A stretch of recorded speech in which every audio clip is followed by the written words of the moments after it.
Hey guys, welcome to my What's for Dinner video. I love watching these for other people, so I thought I would give it a shot.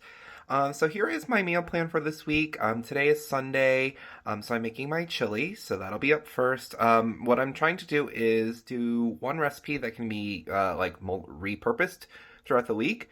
So Sunday we'll have chili. Wednesday I'm going to repurpose the other half for some chili mac. Monday, I'm going to be making some meatballs, and we're going to do meatball sandwiches. And then Friday, we're going to repurpose that for meatball pasta. Tuesday, I'm going to do some mee goreng, which is a Malaysian noodle dish. And then Thursday, I'm going to be doing a chicken and mushroom skillet. And then Saturday, we're going to do takeout. We like to do takeout once a week, so Saturday is usually a good day for that. So stay tuned for the rest of my recipes, and I will see you there.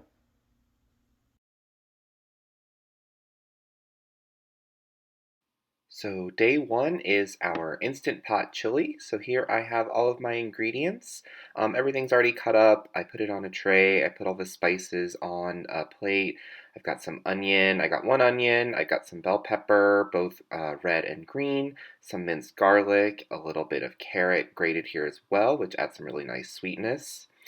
And then I also have about 10 ounces of tomato puree. My chili did come out a little bit on the watery side. It's a little more soupy, so maybe a little bit less tomato puree. I've got a mix of pork and ground beef here. But you can use any meat that you want. A can of fire roasted tomatoes, about 3 tablespoons of tomato paste. I've got some chipotles and adobo, 3 tablespoons of brown sugar as well. And I will say the brown sugar is a little heavy. I would maybe go back and do maybe just 2 tablespoons of brown sugar, or maybe even just 1. But I've got it all right here laid out. Now let's take a look at the spices. You can use whatever you like. I did 3 tablespoons of chili powder and then 2 teaspoons of cumin. I've got paprika, some oregano, garlic powder, cocoa powder, which is adds in a really nice flavor to it as well, and then some onion powder there too. I'm going to season it with salt and pepper as I go. I didn't put that on the plate, but that is part of it as well.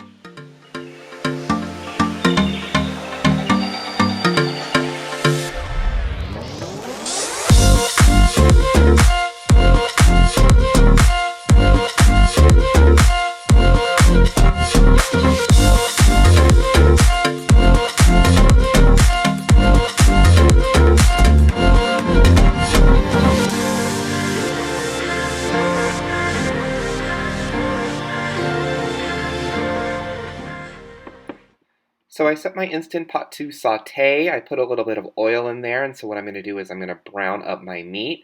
Like I said, I'm using a mixture of like bulk Italian sausage and ground beef here. It's a total of about 1.5 pounds, almost 2 pounds of beef, or excuse me, of meat. And I did go a little bit heavier on the beef here and all of the ingredients because I am intending for this to go for 2 days. So for 2 different meals. So I'm just going to brown it up here, kind of stir it around. Again, my kind of Instant Pot frustration is it's either high or low, so you can't really like adjust the heat. So I'm just going to brown it up. And then once it is cooked through, mostly cooked through, it doesn't need to be cooked all the way through, I'm going to remove it and start cooking in my vegetables. Alright, meat is removed, and this is sort of like in the middle of things. Oh my gosh, it's moving so fast. So I've got my vegetables that I've sauteed in there. I added in my tomato paste as well, and kind of getting that sauteed and caramelized in there as well. And then in go all of my spices right in. They get nice toasted and smoky, which is really great. Deglazing with those tomatoes, adding in my chipotle peppers. The last thing that I'm going to add in is going to be my brown sugar because I don't want that to burn. I forgot to mention I also did have about 2 cups of a beer that I added in there, just like a Blue Moon that I happen to have on hand that I'm going to use. And then all of the rest of my ingredients go in. And then I'm just going to set my Instant Pots. And here is the finished product, you guys. So I cooked this in my Instant Pot on high heat or on high pressure for 15 minutes and then just let it naturally release for another 15 minutes. I topped it with some crumbled jalapeno cornbread that I made just from like a Jiffy mix, and put some jalapenos on top, sour cream, some cilantro. Super delicious, really good. Like I said, it was a little on the watery side, a little less stewy, so maybe a little less tomato sauce. I also added in 2 cups of chicken broth with there, and I think that might have been a little too much as well. So I think dialing back on the chicken broth, dialing back on the tomato sauce, and that would have been great. Otherwise, flavor was good. Everything was really tasty.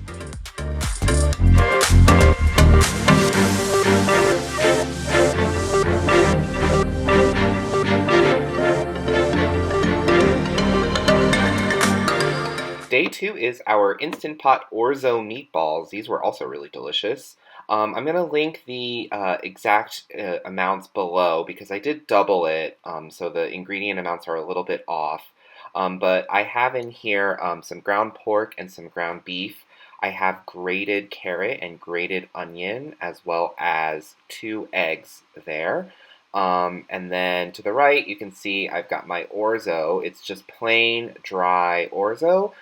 Uncooked, raw, and everything. So that's going to go into the meatballs. And here I've got my spice blend. There's some brown sugar. There's some pepper. There's garlic powder. I put in a little bit of red pepper flakes and some salt as well.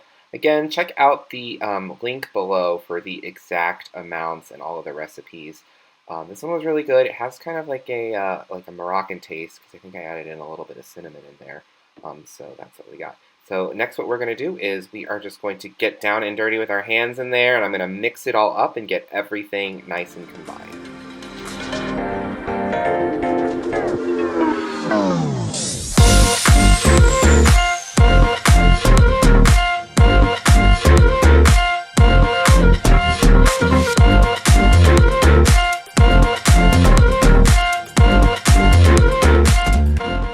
All the ingredients are combined. I'm just using my cookie scoop here to do meatballs. Again, I doubled the recipe because I knew that I was going to use this for 2 days worth. So it made 20 meatballs total, 20 large meatballs. So I'm putting them right on to this cookie sheet here. Meanwhile, once those are scooped, what I did was I have 2 cups of chicken broth, which is right in here in the Instant Pot. And in those 2 cups of chicken broth, I'm going to put the meatballs. One ingredient I forgot to put in while I was mixing the meat up was the Worcestershire sauce, so I actually just kind of sprinkled a little bit on top of each meatball instead of mixing it in with the meat, and it was perfectly fine and totally delicious. So I'm going to nestle those meatballs in there. They don't need to all be in the liquid. You'll see that I kind of pile them on top, and that's totally fine. And once they are all nestled in there, then we just top them with some tomato sauce. And then we put them on high pressure for, I believe, 10 minutes. And then we let them naturally release for an additional 10 minutes. I'm using the remainder of the just plain tomato sauce from the other day. So I just got 1 large can and split it between the 2 recipes. The recipe does suggest using like pasta sauce. So that would definitely give it some more flavor, but there was so much flavor in the meatballs that just plain, like, pureed tomatoes, it worked totally fine, and they were really delicious. Alright, after letting them cook, here they are. Here's the finished product. Really good. I ate mine in a tortilla, but I had imagined putting them in a bun, which would be really good, and they were really tasty. So day 3 is our mee goreng, which is a Malaysian noodle dish. I'm starting off with just 1.5 chicken breasts that I have diced into cubes. I've also got 1 onion that I've sliced thinly, some leftover bell peppers from the chili day, so I saved those. I've got 2 eggs over there. And then I also made up a little sauce using some sweet soy sauce, which you'll see in that bottle there, some soy sauce, and a little bit of sugar. And then the key to this is that nasi goreng or mee goreng spice mix. It's basically a curry spice mix, and so that's really what gives it the base of all the flavor. And then I've got my egg noodles right over there. This once you prep all the ingredients, this is a stir fry, so it comes together very, very quickly. So you'll see when I'm cooking it that you just kind of dump in your ingredients on a high heat, and it just goes really, really fast. All right, so I just kind of rehydrate the noodles in some warm water. All of my ingredients are prepped and ready to go because this pan starts off on a very high heat, and then it just cooks quickly. So in goes the chicken, just quickly kind of browning it up. It doesn't need to be cooked all the way.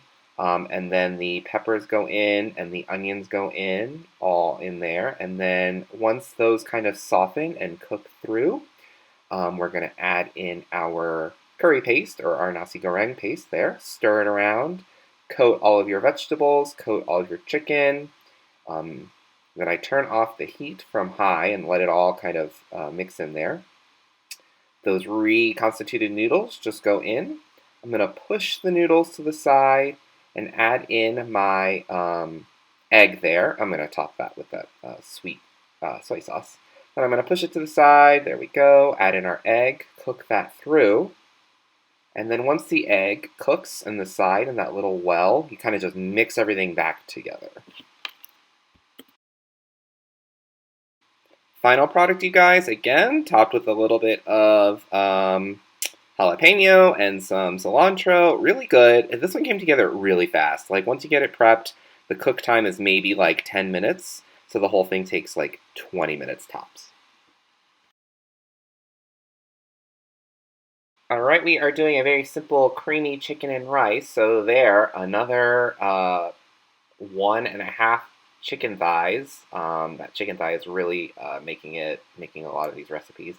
So I just seasoned that up with a little bit of chicken seasoning and salt and pepper. I've got 2 cups of milk. I've got about 3 or 4 very large mushrooms sliced thinly, set to the side there. I've got some carrots and some onion, a little bit of garlic. And then here I've got a little white wine to deglaze my pan with, about 2 tablespoons. Got frozen basil here. Anytime I have basil that's left over, I freeze it in some olive oil. And I've got about 1/4 cup of cheese right in there. I'm using provolone. And then there I've got about 1.5 cups of just instant rice. And that is all of our ingredients. All right, so first I am just cooking my chicken on its own, browning it up right in the pan there. And then once my chicken is cooked through, I'm going to go ahead and pull that out. And we will begin cooking our vegetables once that's done. So here I am taking the chicken out. We're going to add in our mushrooms first, give those a chance to cook. Turn the heat down slightly, adding in additional oil as needed. And then the rest of my vegetables will kind of go in there, adding some salt and pepper to season. And then once they're softened down, I'm going to use that white wine to kind of deglaze the pan, a little bit of water there to help cook the vegetables through a little bit more.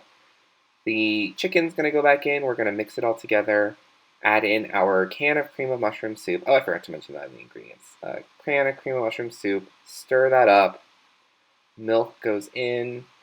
And then my little frozen basil there. Once that gets kind of to a bubble or a nice little boil, we're going to add in our rice, turn the heat off, and cover for 5 minutes. Oh, cheese before you cover. Here's the final product, you guys. Really good. Once you take the cover off, it's still a little liquidy, so let it sit for just a minute and cool down, and it thickens up, and it is super delicious. Really good and very easy.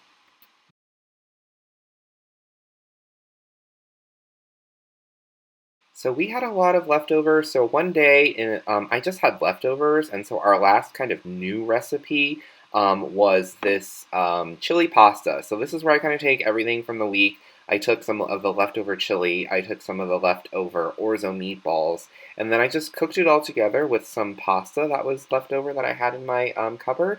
And then that was dinner for this night. Really, really good. I keep saying everything is really good, but it really was really good. Very simple again. This probably took maybe like 15 minutes to come together, and that was dinner for this night.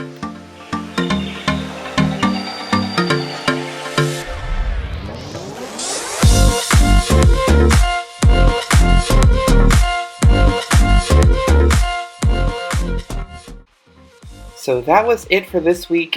We did end up ordering pizza on our last day, which was really nice after kind of cooking all week. So that was a nice sort of break from cooking. Thanks for watching, you guys. This format is new to me, so I'm trying to work out the kinks. So thanks for hanging in there. Comment down below. Let me know what you think of this type of video. I'm hoping to do some more in-depth recipes from my What's for Dinner in their own videos, but I thought I would just sort of try out what I did for a week and see how that turned out. So again, thanks you guys for watching, and I will see you next time.